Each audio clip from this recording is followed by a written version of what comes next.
दुनिया आगे निकल चुकी है और आप पीछे के पीछे ही रह गए। पीछे जितने थे उससे और पीछे हो गए। कारण क्या है कि आपकी किस्मत ने आपका साथ नहीं दिया। आप ही क्यों परेशान रह गए। आपके स्कूल के कॉलेज के बच्चे सब अच्छी अच्छी जगह सेट हो गए। आपका जो एक पारिवारिक एक लाइफस्टाइल जो है दिन ब दिन गिरता जा रहा है। क्या कारण होते हैं कि आप अपने जीवन में मेहनत करने के बावजूद भी ऊंचा नहीं उठ पाते हो। कुछ तो ऐसे कारण होंगे जो आपको रोक रहे हैं, आपकी मेहनत का फल आपको नहीं मिलने दे रहे हैं। और जीवन में कुछ ऐसी घटनाएं जो आपके जीवन में बार बार आके आपके बढ़ते हुए कदमों को पीछे खींच लेती हैं। आज हम समझेंगे उन फैक्टर्स को जो आपकी रुकावट के सबसे बड़े कारण हैं और उनका उपाय भी समझेंगे। नमस्कार दोस्तों, मैं सुभाष शर्मा चंडीगढ़ से लाल किताब के ज्ञान में आपका स्वागत करता हूं। दोस्तों, सबसे पहली बात समझिए कि कहते हैं ना, इंसान के पास सब कुछ है पर उसके पास किस्मत नहीं है, उसका लक फैक्टर नहीं है, तो वो जीवन में कुछ नहीं कर पाएगा। बाप दादा की मिली हुई जागीर, बाप दादा का मिला हुआ पैसा, सब कुछ वो व्यक्ति संभाल ही नहीं पाएगा अगर उसकी किस्मत उस लायक है ही नहीं। आपने बहुत से लोग देखे होंगे कि बड़े बुजुर्गों की दी हुई संपत्ति जागीरें सब लुटा डाली और खुद फिर ठन ठन गोपाल हो गए। पर व्यक्ति कई बार ऐसा होता है कि उसके जीवन में कुछ होता नहीं है पर वो मेहनत बहुत करता है। उसके अंदर एक इच्छा होती है कि मैं भी अपना जीवन आगे उठा पाऊं। पर वो करता तो है पर वही हाल होता है कि 4 कदम आगे तो 8 कदम पीछे खींचता है वो।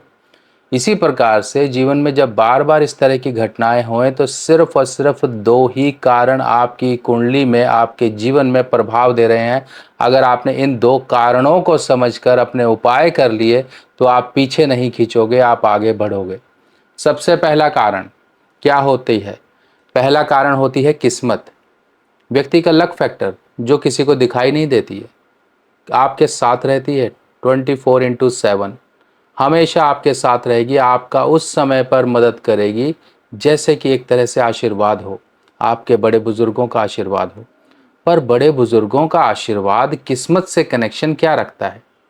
जुपिटर प्लैनेट, बृहस्पति ग्रह आपकी किस्मत के सबसे कहते हैं कि पहले ग्रह हैं। यही आपकी किस्मत को बल देते हैं, यही आपके जीवन में विस्तार करते हैं, यही आपके पितरों के आपके पूर्वजों का एक हाल बताते हैं कि आपकी किस्मत कैसी है। यानी कि आपको ताकत कहाँ से मिली? आपको ताकत मिली अपने माता पिता से, अपने परिवार से, अपनी जागीर से, उनके दिए हुए आशीर्वाद से, उनकी छोड़ी हुई संपत्ति से। यही आपकी ताकत है और यही ताकत के बल पर आप आगे अपनी किस्मत को चमकाते रहते हो।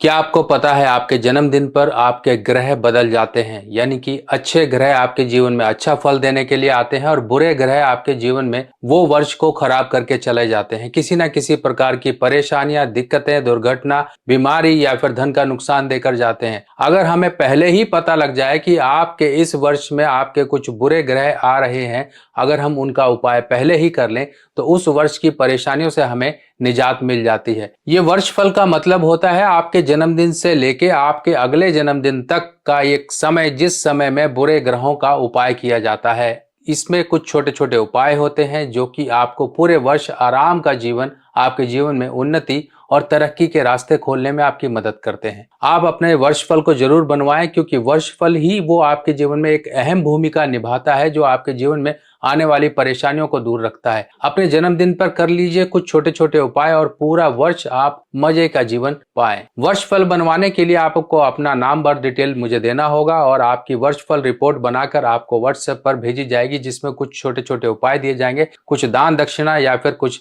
चीजों को जल प्रवाह इत्यादि करना, मंदिर में देना या फिर किसी गरीब को देना या पक्षियों या जानवरों को कुछ देना। इस तरह के कुछ छोटे छोटे उपाय होंगे जिनको करके आप उस वर्ष की परेशानियों से बचाव पा सकते हो। जब व्यक्ति पारिवारिक झमेलों में फंसा रहे, पारिवारिक झंझट होते रहे उसके जीवन में और इनके कारण उसके ऊपर किसी प्रकार के एलिगेशन लग जाएं और उन एलिगेशन से जूझते सुलझते उसका जीवन निकल जाए और उसकी आने वाली संतानें भी इन्हीं झंझटों में पड़ी रहे, तो समझ जाइए आपके ऊपर ये बृहस्पति ग्रह का दोष है। अब जिसकी कुंडली में बृहस्पति पहले घर में होते हैं, जुपिटर पहले घर में होते हैं, उसके जीवन में संघर्ष परमात्मा पहले से लिख के दे देता है और ये कहता है कि बेटा, तेरा संघर्ष तुझे मैं लेकर भेज रहा हूँ और इसके साथ ही तूने धरती पर काम करना है, अपना काम करता रहना। यानी कि वो व्यक्ति अगर ये समझे कि मेरे जीवन में संघर्ष क्यों है, तो आपको ये पता लग जाना चाहिए कि मेरे बृहस्पति पहले घर में है, मैं संघर्ष लेकर ही पैदा हुआ हूँ। अगर आपने ये एक्सेप्ट कर लिया तो कभी भी आपको दुख नहीं होगा। अब दूसरी कंडीशन, जब भी बृहस्पति किसी के छठे घर में, यानी कि ये 6th हाउस होता है, ये देखिए यहाँ पर बैठे हैं, तो आपके बृहस्पति ऐसे हैं कि देंगे तो बहुत कुछ। कहते हैं कि किस्मत का आपको उस समय प्राप्त होगा जब किसी को कुछ नहीं प्राप्त होता। उस आखिरी मौके पर आपको भगवान हाथ देकर ऐसे मुसीबतों से बाहर निकालेंगे कि आप कहोगे हाँ, परमात्मा की शक्ति है। भले मैं जीवन भर परेशान रहा, पर इस बड़ी मुसीबत में मुझे परमात्मा ने निकाल लिया। ये दूसरी कंडीशन। तीसरी कंडीशन, 8वें घर के बृहस्पति, यानी कि किस्मत होते हुए भी व्यक्ति अपनी उन चीज़ों को इस्तेमाल ना कर पाए। तीसरी कंडीशन, बृहस्पति और राहु का एक गुरु चांडाल दोष होता है। ऐसे केस में किस्मत होते हुए भी राहु आपकी किस्मत को आपको मिलने नहीं देता। अगर राहु और बृहस्पति दोनों अच्छे घरों में बैठ जाएं, तब ये किस्मत आपको प्राप्त होती है। अब अगली कंडीशन, 10वें घर में, ये 10th हाउस होता है, यहाँ पर बैठे बृहस्पति। अगर यहाँ बैठे हैं तो व्यक्ति अपनी गलतियों के कारण अपनी मुसीबतें क्रिएट करता है, क्योंकि ये व्यक्ति बहुत भोला है और यही भोलापन आपकी सबसे बड़ी कमजोरी है।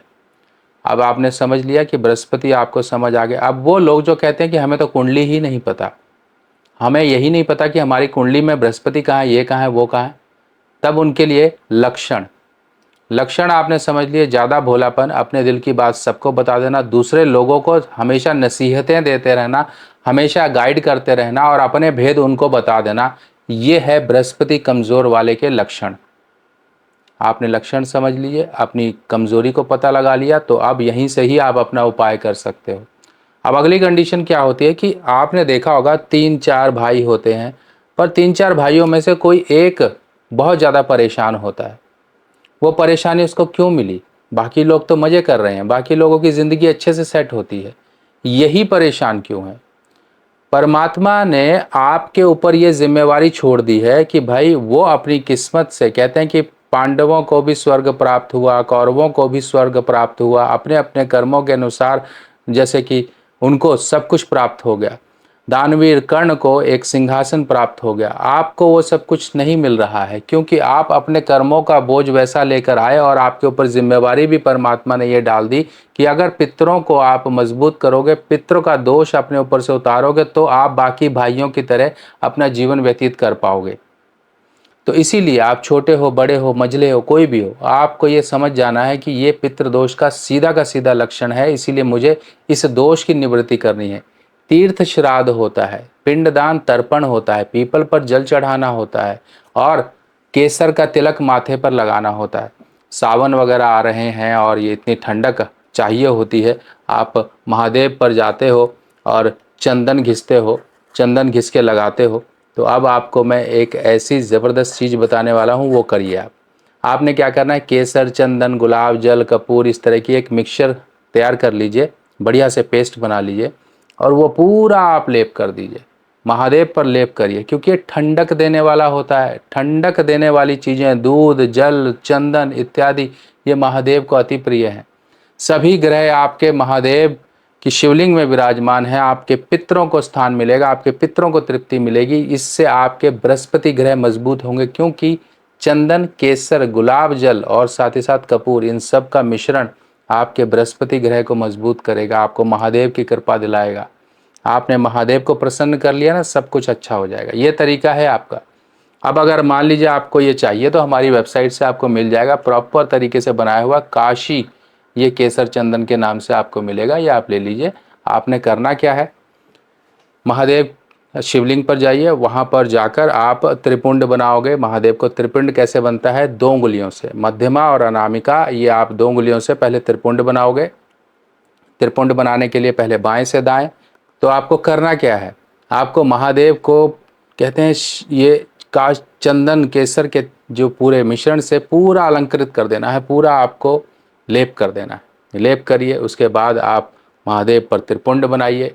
त्रिपुंड बनाकर आप बिल्कुल सजा दीजिए, फूल इत्यादि से सजा दीजिए, थोड़ा समय लगा दीजिए ओम नमः शिवाय का जप करते हुए। और सावन के समय में ये करोगे ना, समझो आपके जीवन में बरसात होनी शुरू हो जाएगी महादेव की कृपा की।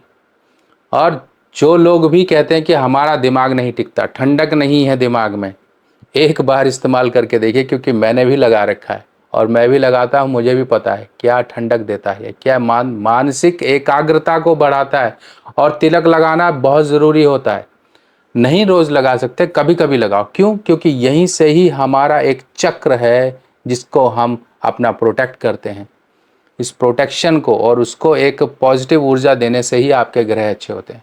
अब आपने ये समझा बृहस्पति ग्रह पितृदोष कैसे आपको ये निवारण होगा। अपने जो है जीवन में एक कठोरता भी थोड़ी सी लेकर आइए। हमेशा मुट्ठी खुली मत रखिए, कभी कभी बंद करना भी सीखिए। पितृदोष का निवारण करिए, मछलियों को कुछ ना कुछ देना शुरू करिए, चिड़ियों को पक्षियों को कुछ ना कुछ देना शुरू करिए, डॉग्स की सेवा करिए और प्रकृति की सफाई करना शुरू कर दिए। चलते फिरते आपको कहीं पर भी पानी टपकते हुए गंदगी या कुछ इस तरह से नदी नहर या फिर हमारी धार्मिक नदियाँ अगर गंदी दिखती हैं तो वहाँ पर जो भी आपका मन पड़ता है कुछ ना कुछ अपनी तरफ से आप सेवा करिए, जिससे कि आपके ऊपर से ये ऋण खत्म हो और आप अच्छे बन सको और लोगों में जागृति भी ये लेकर आइए।